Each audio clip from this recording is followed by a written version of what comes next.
Kia ora koutou, welcome to this committee meeting of the Environmental Science and Policy Committee.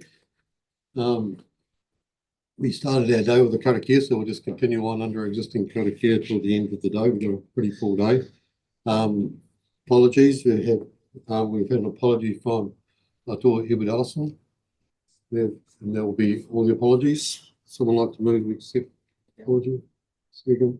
You turn your mic on, please. Thank you. Public forum, we have nobody for public forum, so we'll continue on. We have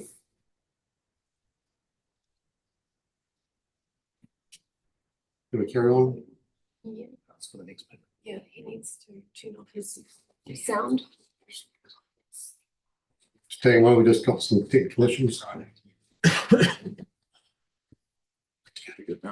We have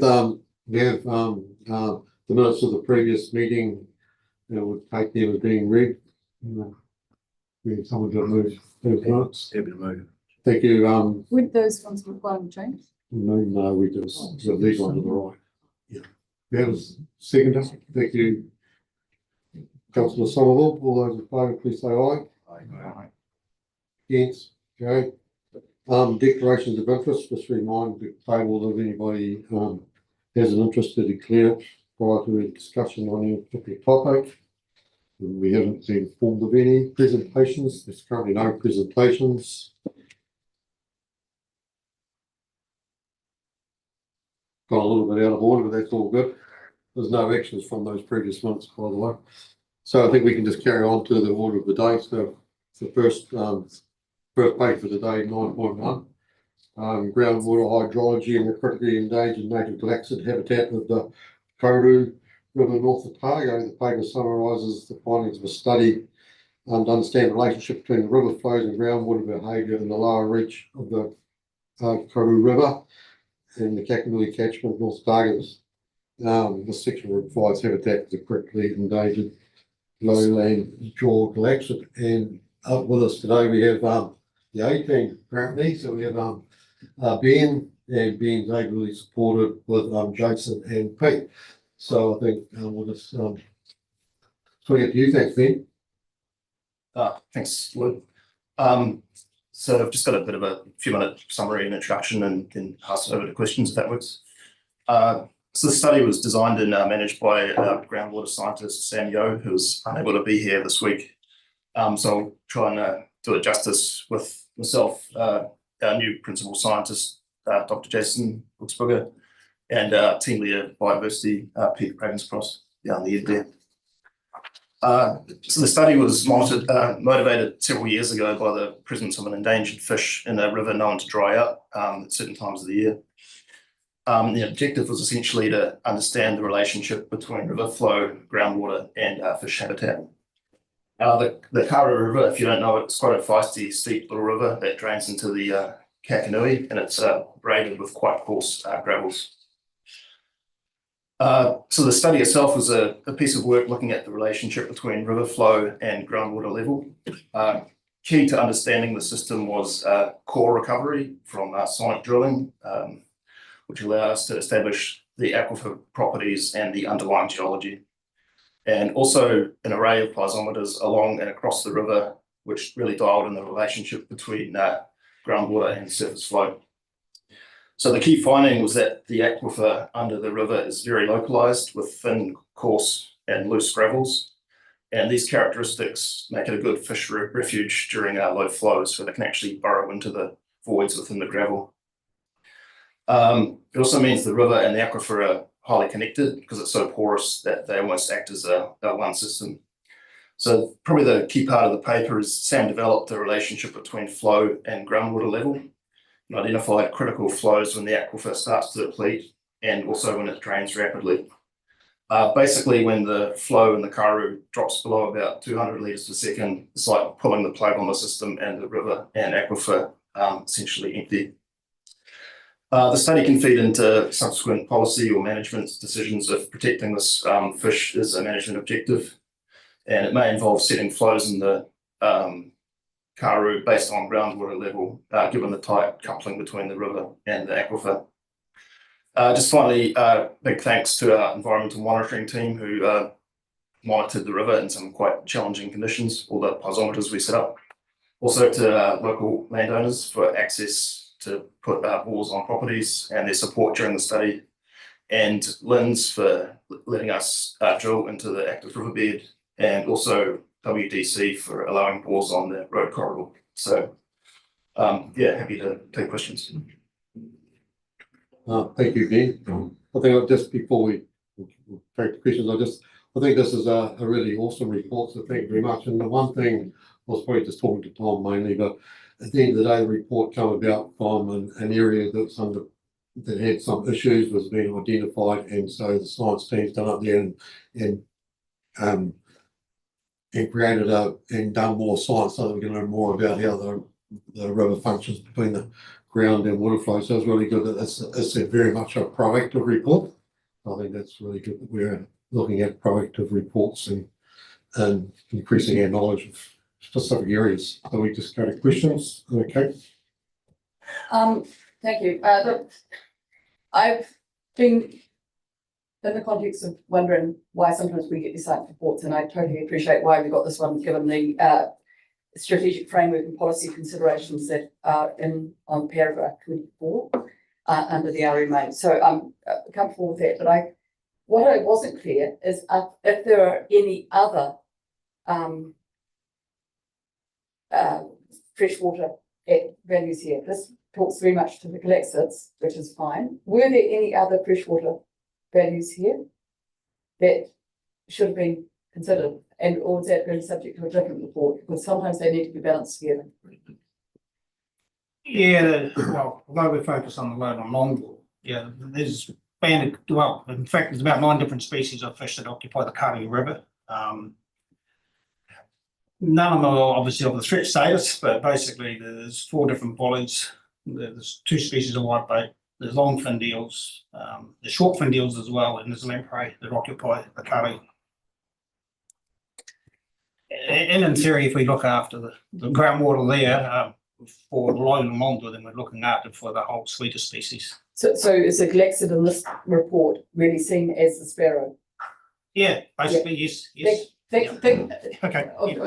Just to add a handful more context, the reach that the study focuses on, which is the drying reach, is a particular reach where the Galexid is located, given the nationally critical status, based on the fact that it only occupies a very restricted range. That's why that's particularly the focus of the study, whereas those other values would be more widely distributed within the Kari catchment and the river. Yeah, thank you. So I've got 2 other parts of this. One, I may not have read this and understood it as well as, so I'm going to ask a question that possibly you have covered, but I'm not quite sure if you have, is the understanding of irrigation as a asset to groundwater. And this is one of the things that I get frustrated with sometimes. We always see irrigation as an extractive, consumptive use of water, but actually it can assist with groundwater. And did we measure the input of that into the reaches? So when you look at the map, some of those areas look greener, and I'm not quite sure if they're irrigated or not from other water, but whether that's a factor in here. Yeah, certainly irrigation can be an important groundwater recharge component in some aquifers. And there is irrigation in the broader vicinity. I think the key thing here is that basically all the groundwater action is in a very confined strip very close to the river. And there is the regional mapped aquifer includes those sort of probably irrigated areas, but it's almost isolated or disconnected from the river aquifer, the aquifer that's right under the river itself. So and this is where sometimes we have rules that say you can't irrigate in certain places, but if there were, so I'm just looking at managing the site in order to get the best freshwater values. And so the question I'm coming to is, would it assist if there was irrigation closer? Maybe not from that same water source, and I appreciate there's some cultural issues we need to. This report doesn't state what is going to go through to potentially, it only looks at minimum flow settings as a solution. It doesn't look at other management as a solution to the Galexid. I think that's what I've got from significance of engagement with one of these other clauses at the end. And what I'm trying to work out, is there other managements that we should be looking at that may be irrigation closer to that groundwater may actually assist some of that. In this case, the river groundwater system actually loses water to the broader regional aquifer. Mhm. So it's going from the river Yes, essentially out into the wider aquifer. So the only way to essentially augment would be to augment the actual river flow rather than irrigation, because overlying the river aquifer system is just essentially braided river. There's no agriculture of note there. okay, but so there would be potentially other solutions to keeping the flow, because they're going dry regardless, is that right? If we want to worry about freshwater Yeah, so values. what you're saying here is the report develops two thresholds that you would evaluate when you're setting minimum flows. And what does happen is Malfair is like 120 liters a second naturally. And the sort of lower threshold you're looking at here, where you start to really rapidly increase risk, is 200. Yes. So that's obviously the above mouth. Yes. So the river would dry naturally, and that's probably in some cases beneficial for the fish in this case, because it's evolved in that sort of ecosystem where it does dry. Yeah. So you could augment the river, or you could evaluate different allocation settings. But really what you're trying to do is get the river to closely mimic what it might naturally do. So that's really what you're aiming for when you look at management solutions, whether they're policy or something else. Great. What was the cost of all of this work? Because it looks incredibly detailed. The bulk of it would be installing the piezometers. I don't have the cost of that on hand, sorry. Just to note that we have two different grades of groundwater monitoring. Essentially project bores, which are cheaper than basic 50 mil PVC pipe that we can put a sensor in. That was typically used here versus the sort of more higher spec SOE bores, which will be covered in the subsequent paper. Great stuff, thank you. Thank you, Kate. We have questions from Tim and then Michael. It's been a while since I was up there, but I seem to remember that it was a river that was not fishable. That's why you've got places. Yeah, but Yeah. look, I'm just, yeah.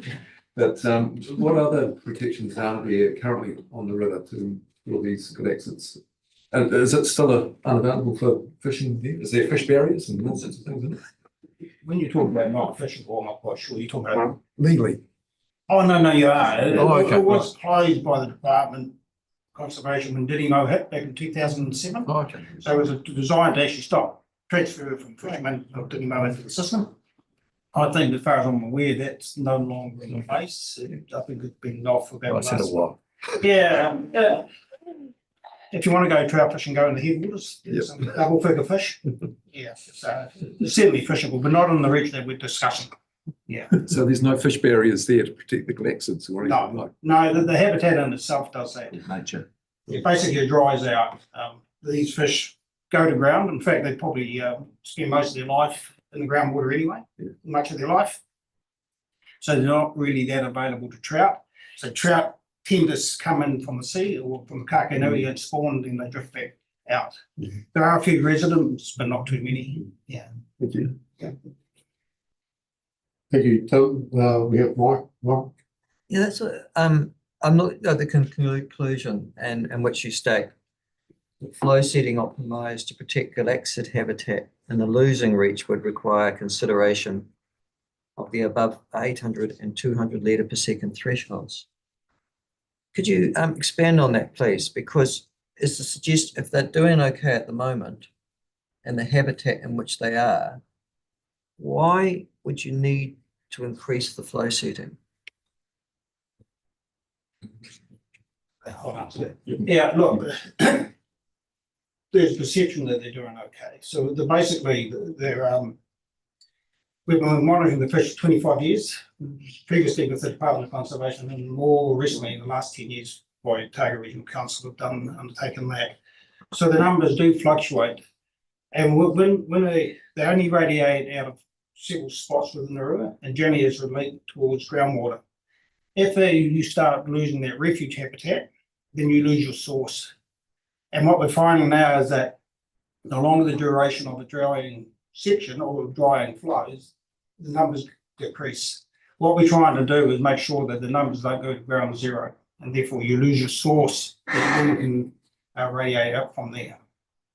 So is that, you're suggesting that at the moment, I think in this report, that the three primary, apart from the climate, impacts upon flow are abstraction or irrigation, gravel extraction, and then engineering works. I don't know what the engineering works are. Perhaps you could tell me that.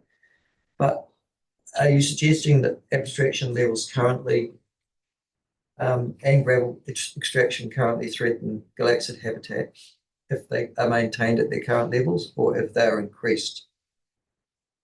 No, I suggest at the current level, they're actually impacting gravel extraction. So this fish is basically lives in the groundwater.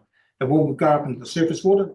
So gravel extraction, what we do know, actually reduces the size of the particle or the rocks in the bed, which then by reducing that, you reduce the interstitial spaces or a corridor basically between the rocks to get down to the groundwater.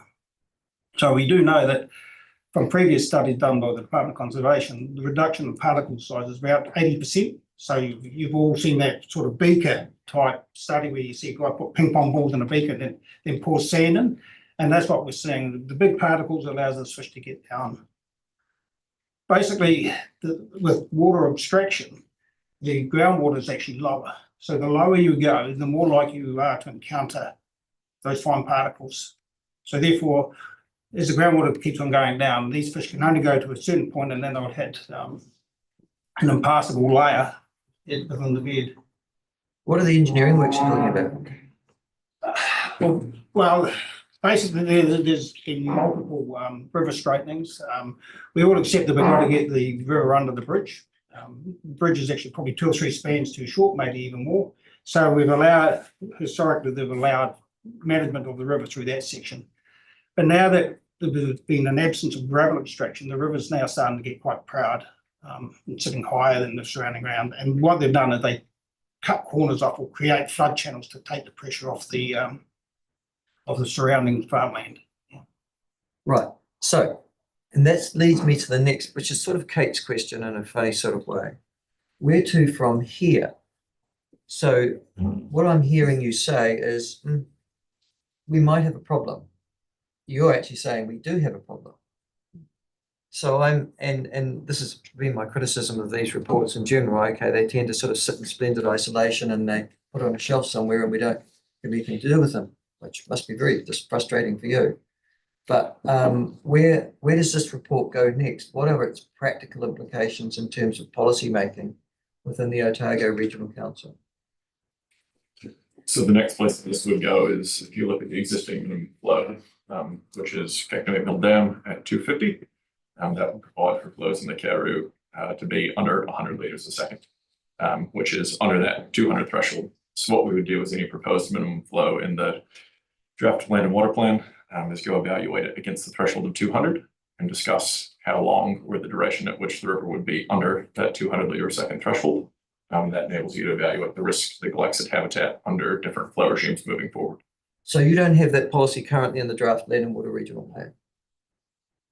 No, this wasn't available for the draft plan as such. So that's the question I'm asking. So where does this go? What's the next step?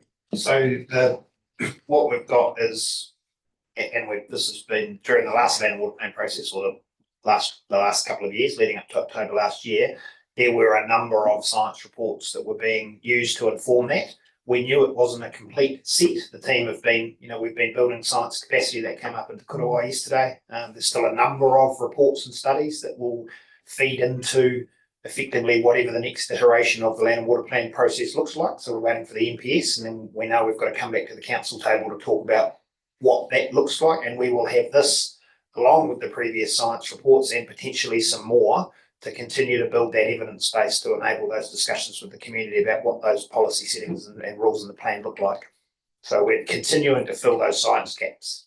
In the meantime, does this report's come to us which means it's dead, it's died somewhere essentially publicly because nobody's going to report this, even the ODT. I mean, it's just no, seriously. How do we communicate this report to the community that's affected in that particular area? Next steps. Yeah. Okay, so what are those next steps? Could you go through them? Yes, we'll Thank you. certainly offer it to share it with the local stakeholders up in that area, whether that's a presentation or. So you literally have a public meeting and you say, right, three of you here are, and this is what this shows. Yeah, that would be one way to do it. Were you going to do that? If it's wanted, yeah, we'll make the offer. Yeah, we're already thinking about making offers to do that. 32. Okay. And the other, to answer your question more fully as well, the other thing that's already occurring is that the science team is sharing results with this with the engineering team, so future engineering works will start to accommodate it. So future planned engineering works in this area, both by Waitaki District Council and the RC engineering, river engineering team will take into account some of these findings. Okay, all right, thank you. Thank you, Michael. We have Alan and then Andrew. Does this study have implications for other catchments? I guess I mean, are there likely to be similar conditions in other rivers in Otago? Yes and no. So there are, if you were to go to the Cardrona or Lindis, you could have similar aquifer type structures. The conceptual model may or may not apply in those systems, but they have similar characteristics if you want to think that way. But in terms of the actual fish, it's effectively only located within that catchment. So those sort of fish-driven conclusions that you're seeing here wouldn't apply in those catchments in the same way. So in terms of trying to decide whether this sort of very detailed study is useful elsewhere for the biodiversity and looking after those fish and whatnot, what would the process be for working that out within the whole science area?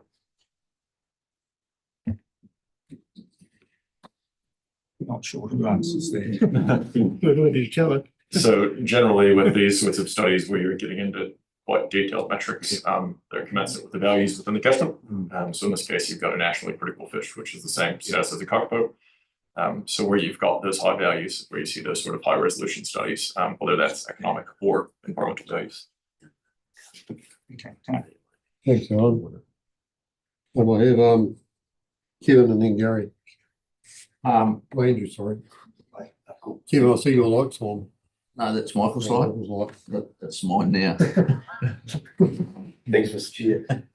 Just going back, in the conclusions, it talks about some additional work. And Jason, you just talked about the flow setting processes were pretty well informed with regard to being able to have appropriate flow setting in the land and water plan going forward. So how critical is that additional work in light of how well informed we are now? So are we pretty much there, or this additional work is a bonus, or is it essential? Yeah, good question. Probably the least known part of the system would be the lowering towards the bridge. But we're sort of probably at the diminishing returns point where we sort of know what we could learn from additional work is probably getting marginal for the cost it would take. So, and obviously that is taken into consideration with your work program and priorities going forward. yes. Yeah. Okay. Thank you. I think the other thing worth noting on that comment is that Sam's noted in here that this is probably where the state of knowledge will be for the next 5 to 10 years. So while data may be continued collected in the system, we don't expect any sort of narrative changes. Thank you. Thank you, Andrew. We have Pete, I think Pete had a Oh, no, I could probably add to that. Also, the additional work could be writing up what current monitoring regime that we've already got set up within the current. So it's reporting on that, which would be an additional piece of work. And we'd put in some of the Department of Conservation data, and we could do a 25-year monitoring report. Thank you. Gary. Thank you. This has been a bit of a controversial area for quite some time, hasn't it? Because there has been community concern around the bridge, around the river itself, the flood banks, and we have been, maybe the word obstructive is a bit tough, but we have been very reluctant for gravel extraction, for flood bank remedial work, for shaping the protection of the bridge. I mean, the comment made before about, the bridge could be 3 or 4 spans longer. It's pretty challenging for councils to just fund bridges being 3 or 4 spans longer. Is this really the triple whammy the ORC is now applying to this river, where it's going to all at once deal with abstraction by saying that 250 is now going to be 800. There'll be no more gravel extraction. There'll be no more river management. It's really taking a very strong stance on the basis of Galaxids to make all of those other community concerns go away. Am I right in interpreting that in what we're seeing here? That it's one step towards a policy direction? I can probably give you an answer to that, Gary. To start with, there's already been some numbers proposed through the draft land and water plan as it was, in terms of abstraction and allocation within the river. Those numbers were not received poorly or with, a significant level of feedback. There's a lot going on in the irrigation space in the Kakanui, as I think people probably briefed on. That meant that those changes were actually able to be accommodated by the community. We'll wait and see how that goes in the next piece. Those changes, as they were proposed, got us a long way to bridging the gap that the guys have described in this report. In terms of gravel extraction, river management, and all of that sort of stuff, I think most of the feedback, contestation of ideas that's come about in the past has been around who actually does the work close to the bridge, and who undertakes work between ORC and Waitaki District Council. Those things are largely resolved at the moment. There's still a significant level of gravel extraction occurring in and around this area. Some of it's consented, some of it's enabled for management, some of it's consented for the purpose of gravel extraction. Some of it is enabled for managing the river through the bridge corridor. And those discussions are always ongoing. A lot of what comes out of this type of report is, how frequently do you undertake that work? What are your kind of thresholds for undertaking it, and methods as well to try and avoid, things like Pete was talking about before, with the reduction of interstitial space within that gravel. So the report just provides a basis for further information to be able to improve how we undertake works and reduce that total environmental footprint, but it isn't leading us towards a total blockade of work in the future. Okay, thank you. And the other question, if I may, was just around the question from previous councillor around this informing other rivers. This can't inform other rivers or catchments. Surely every catchment is site specific. And if we were going to take this type of what I would describe as the most strong stance, surely we aren't that sort of bland around what we would do. We'd be more specific than that. Yes. So there's a couple of different facets here. The conceptual model of how the aquifer behaves, that can probably be applied to other rivers potentially. The actual thresholds described here for Long Joe Galaxid would only apply to this river. Cool, thank you. This is a specific project designed for a specific issue, a specific location, so certainly not transferable readily to other areas. Right, thank you. Thank you. Karen? I just wanted to add that I'm assuming that the stakeholders, when they're involved, include local runanga. We have down there a lot of interest obviously in Kakanui, but also some of the tribal experts in the river are connected to Moeraki, and we have a strong interest in groundwater, as you all know. So always good to keep them in the play, because I actually think the whole groundwater debate is actually what will be the interest. Kia ora. Thanks, Karen. Kevin, maybe. Yeah, well, it's a very good report. So, and it was actually readable, and it's almost exciting in parts. So yeah, I just sort of well done, me and your team. You've done well. I'm Sheldon McGloy. A couple of things that if we go to gravel for a kickoff, And I understand that the key for these collections is having the bigger boulders, so they've got migration paths down into where the water is at low levels. But the issue I probably have around that is where we haven't taken those bigger boulders all that away from bridge areas, and then I say you can go up to the Rogers property where it's now up over road level. Is that's actually served, or at road level, is it actually serving a purpose for the glaxids? And should we be moving those rocks to better parts of the streams to help the glaxids and protect the roads and protect the bridges, but use those as opposed to taking right out of the system? At Murray or Dave Rogers property, there's a flat area, so historically that the gravel's always dropped there because it loses velocity and it drops in there.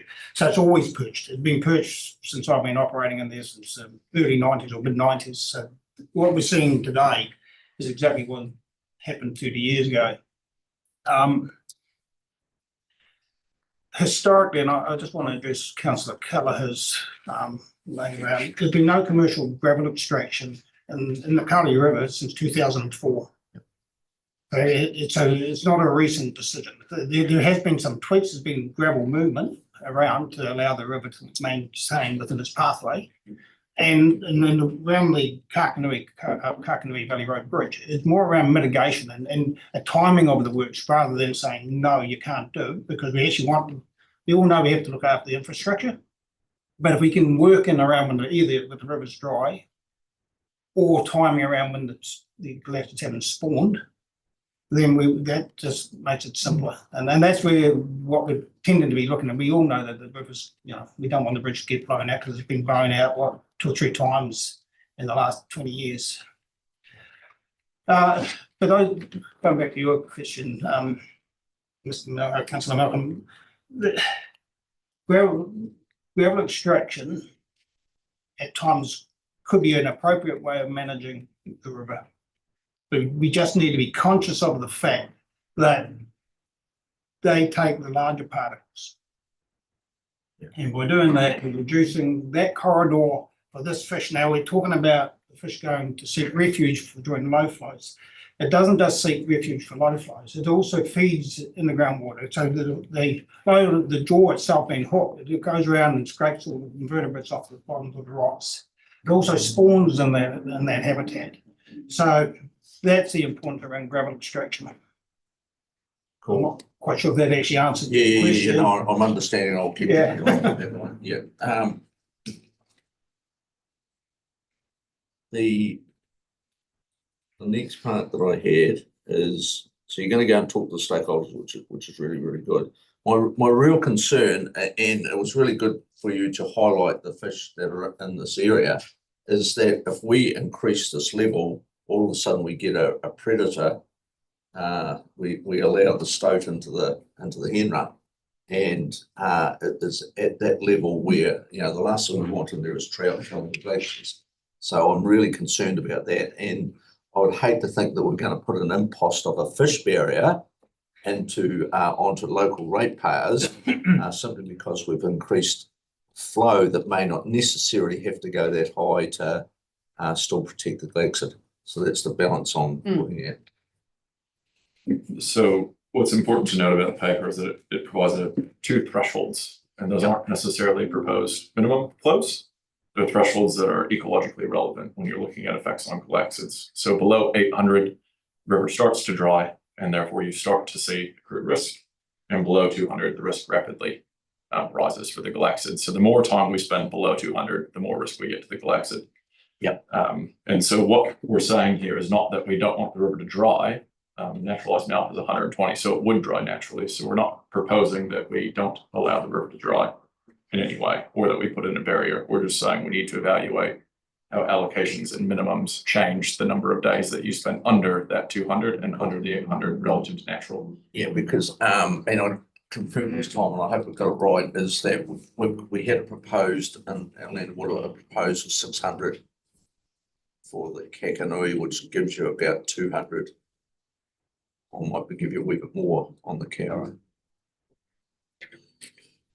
I'm not sure exactly what it gives you on the Kauri, but what was proposed in this is that you could actually manage the carry through either a groundwater level or a carrier specific minimum flow, to make sure that you at least understand and provide for the amount of habitat that you want to in that reach of river.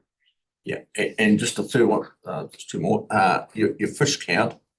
How often do you actually because this has been going, so since I've been there, we've had collected, not issues, but collected concerns, I suppose, since the early 80s. And then obviously some doctor fella came along and thought it was pretty good as well. So this has been going on a long time. So where are we seeing the population fluctuations through natural occurrences? Are we seeing that still happening? And I understand it's a threatened species, but is it still not too bad, or is?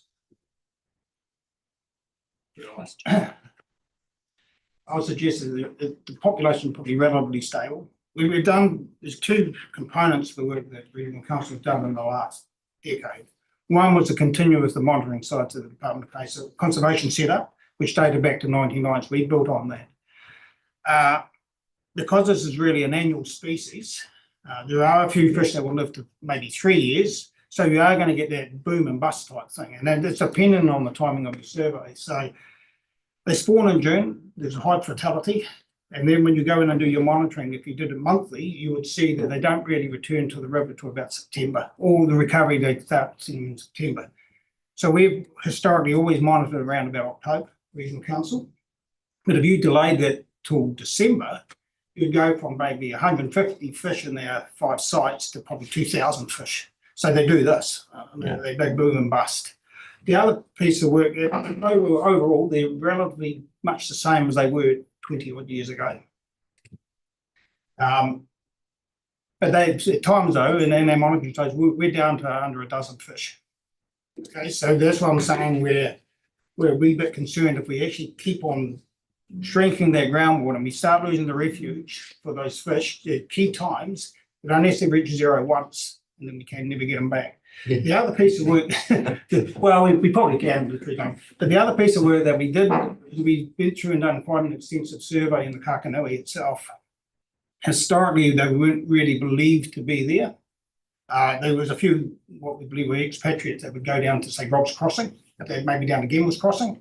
The work that we've done really sort of established that they were in isolated pockets from about 5 forks down to about 1.5 kilometres up from Mill Dam. So there are some pockets of them in there. Now, whether they're actually expatriates from the Karu or they actually, we don't know. But they are self-sustaining populations or pockets in there, because you do see the larvae of these fish. So they are spawning down there. Thanks, Pete. Thank you. Thank you. Okay. Look, thank you. It's been a really good discussion, and I just want to understand, if I were to be slightly more pragmatic about how these reports come to us and the considerations that come out of them. I think sometimes we limit ourselves when we write these reports. So this one is really centered on RMA allocation issues. For my mind, what I've heard also today is gravel extraction can be done but needs to be managed. And how that is managed is really important, because we've got assets that need to be protected as well. And so I think some of the considerations should be about highlighting how that gravel extraction could happen and when it should be happening or not.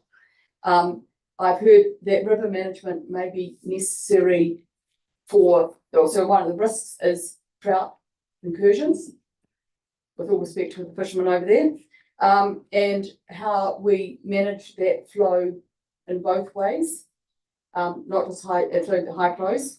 And the other one is catchment planning. I think the biodiversity values here have real import to how the local catchment plans, as in some farming has potentially hasn't put this at risk, but and the farmers locally should be engaging with how to, as they have in the Spec Creek. So I think I don't want to blanket ourselves as just looking at flows here when we get these reports. And I'm sorry, I'm probably just trying to articulate where we're going as a council with the catchment stuff, and that we could be doing this stuff in a really positive step. So we've got in the next report. So these are, am I right in my first question? Am I right in understanding what's been said already, and are those conclusions that I could have reached in this report? Yes. Thank you. I'm not trying to lay it on, but I think if I look at the next report, there is a risk. Is there a risk that you won't get the same engagement you got in this report from the landowners access if all we're looking at is something that could be conveyed as a negative, but we could be actually adding positives in the next tranche of work that they're talking about?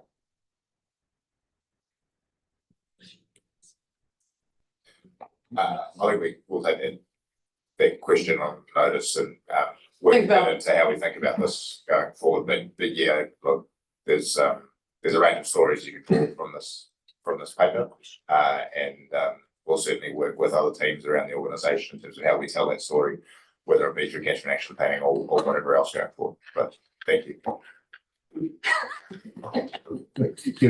I'm happy to move this report, but I just wanted to add just one more question before I did, and that was to Ben. When are you proposing, because this is now a public document, so when would you be proposing to have that stakeholder engagement? Ideally over the next few months. Right. So you could make that quite, when we put this report out, we could make that clear that that's going to happen. Yes. Because you will be getting some questions quite quickly if we don't. Yeah, so I'll be keen to say thank you. So happy to move the report. Thanks, Kevin. Okay, second. Do you have any other discussion? Just before I put the motion, once again, I'd just like to say thank you very much for the report. I think it's really good that report's been a proactive report, and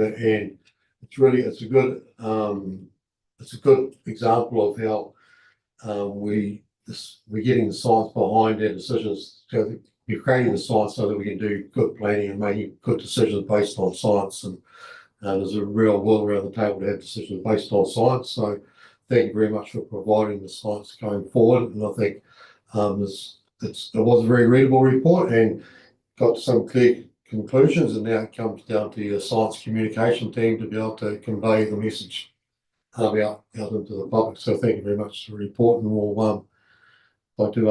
we'll just keep abreast of how it progresses. Thank you. So no other comments. I'll put the motion. All those in favour? Aye. Again, thank you. Thanks very much, guys. And next report, groundwater hydrology. I'm not sure it's going up here. Based on the science program. Okay,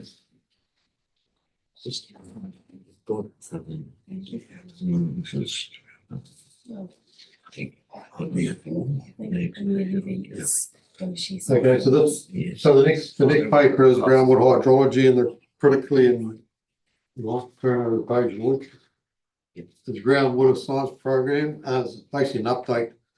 Paper updates Environmental Science Policy Committee on the groundwater science program. This includes recent extensions and improvements to the monitoring network, in addition to online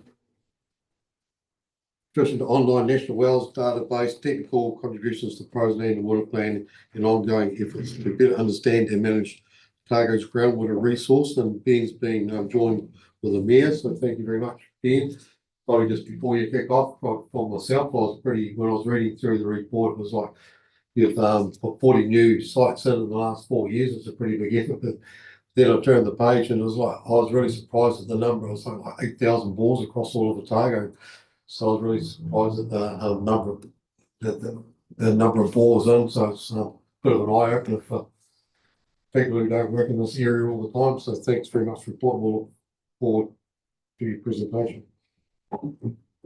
I'll just hand over to Dr. Amir Levy in a second. He's our senior groundwater scientist. And we also have Mark Edmer, groundwater scientist, on hand, and Sam Yo, who wrote the previous report. She's our third groundwater scientist, but couldn't make today. So I'll hand over to Amir. Is it on? Yeah, you're coming in now. Good morning, everyone, and thanks for the opportunity.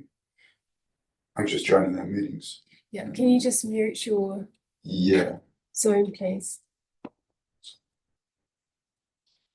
Thank you. Yeah, thanks again for the opportunity to present today. So the groundwater team is part of the general science team. There's 3 groundwater scientists. And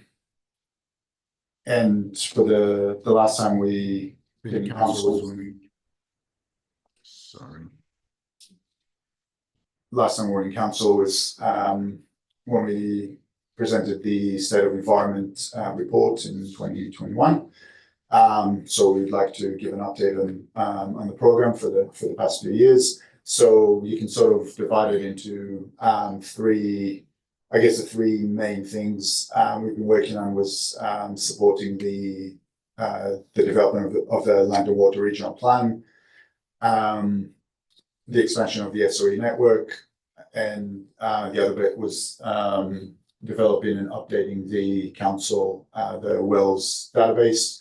We're part of a national initiative, Wells NZ.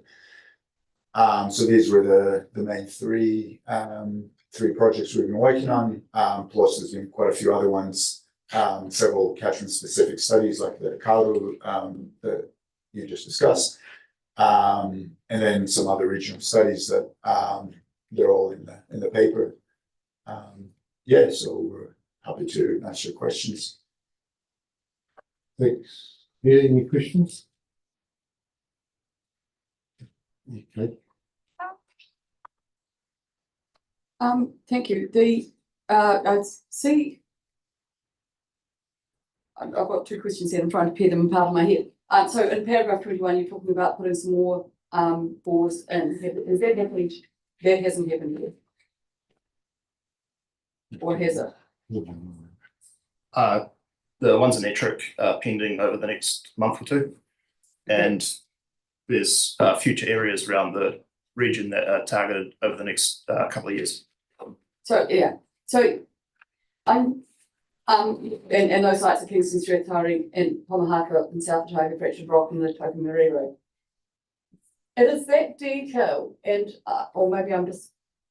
Where would this be in the annual plan? Because I'm intrigued that the stuff is given to us in a report where the community were unlikely to find it, and yet, and it's great that it is programmed. But in our long-term plan or in my annual plan, I don't think I'd find that detail, would I? No, it would be tied up within the CAPEX across the science and environmental monitoring. Yeah. Report that correctly. Nice. Okay. I'm going to come back to another one. I'm just peering it out. Do you have any other questions? Henry? I was just interested in the New Zealand Wells database, and you able just to give a brief description of the value of having our information collated with what's happening, throughout the country from groundwater bore perspective. Yeah, I think the main value for that is just having so there's a couple of councils that joined together to develop develop I guess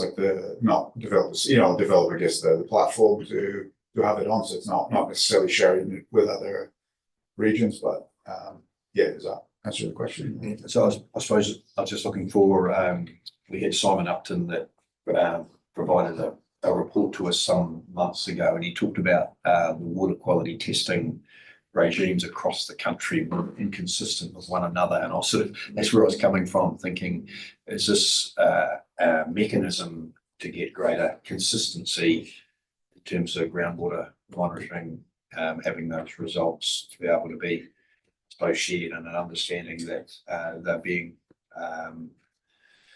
they're coming from a similar regime, so we're getting that consistent approach. That's where I was coming from, so maybe off track. I can take that. So the bore database itself is a record of bore locations, design, aquifer tests. The actual data from the groundwater monitoring would be housed on our environmental monitoring portal. Thank you. Thank you, Andrew. Okay, you have a question? Yeah. I was just sort of curious about the the information that's sort of come flitting through this monitoring, and if there's anything that's come through that has sort of challenged any of our assumptions we've been working on, you know, for things like the land and water plan and policy considerations or something, or if it was just sort of filling in gaps that we did not know about yet. So far, obviously, a lot of the balls are new, so there's not that much data coming in. Yeah, so we're still sort of working through it. So far, there's nothing that's crazily didn't expect, but yeah. Thanks, Elliot. I'm not going to just a question as well, because we talk about catchment based environment management, et cetera. So I might have 8,000. I thought I saw 8,000 bores. I did that. 8,273 bores across all of Otago. And so obviously most of those are private bores. But is it do we have the ability to tap into information from the private bores to be able to give a full picture of groundwater at that catchment based level, rather than us putting down our own bores rather than using existing bores? Yeah, good question. We're sort of starting an initiative of trying to access private bores to include in sort of regular dipping runs where we go and take the measurement in that bore, because you get a lot of power out of having multiple measurements across one aquifer rather than one or two SOE bores, for example. And so what was the other second half? Well, that was pretty much with you. Did you have trouble getting access to private bores, or are people generally willing or not? It's mixed bag, to be fair. Some people are pretty good, others not so keen. So it may come back to a wee bit like what Councillor Wilson was saying in the last paper, whereby we may, instead of having a framing as being we're putting in bores for regulatory purposes, putting in bores for information purposes. I don't know. Is that a communication issue, or is it? Yeah, so these SOE ones would certainly be on the education side of sort of surveillance kind of monitoring, just baseline environmental monitoring. There's probably a couple of things to consider in all of this. So there's a need for OSC to have long-term monitoring sites, and any sites that are owned by someone else, we're obviously monitoring, collecting data or information from those sites at their pleasure. And so if they have a bad interaction with OSC one day, or the landowner changes, that could be turned off overnight. So it's important that we have a number of sites around the region that and on a kind of aquifer specific basis to be able to enable us to monitor long term and have that constant reliability. What Ben's describing there is that through the wells database, those 8,000 records, as we collect information across that, we'll be able to utilise pump tests and a range of other things that people undertake when they own bores to be able to make some broader assertions around how an aquifer behaves. The other side of that too is that we are able, where we are able to get access to a private bore and private site, we are able to go and do that additional testing. We can do that in a relatively low cost way, but there's still just that kind of that need to have at least a couple of bores in different sites to be able to maintain that long run record and relate any additional sampling or anything back to those sites. There's a multi-pronged approach. Hopefully that gives you the full picture. That's good. So currently there's 104 state environment bores. Have we got a target number? We're hoping to complete the list on that paragraph 21. Some of the existing ones, particularly the private ones, may be retired, so that it'll sort of be losing a few and adding a few new specially designed ones.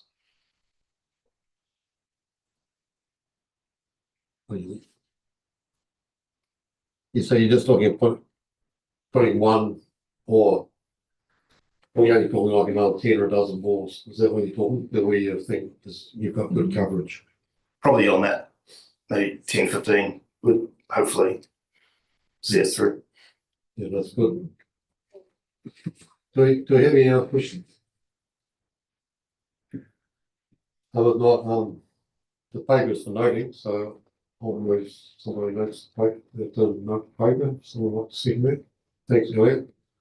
And just before we put it, I think once again, it's the science, this is all providing background science for our overall business, and it seems like there's been quite an expansion, in our network of monitoring so that we can actually get a fuller picture across more of our target areas so that we can make good planning decisions. So it's really, it's just everything sort of coming together with the expansion of RRC over the recent 6 or 7 years to actually create a science department and actually get good worthwhile information coming through to make decisions. So thank you very much for that, and I'm pretty encouraged to see that we're getting to a level, there's not that much in front of us until we've got pretty full coverage across the whole area.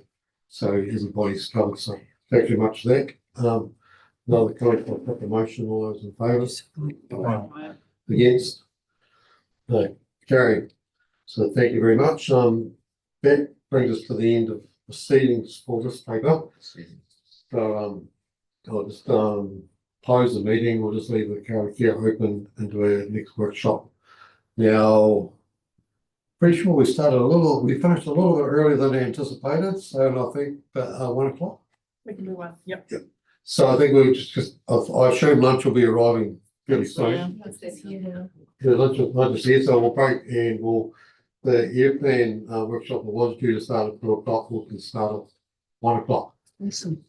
So that'll be all good. So we can be closing, we'll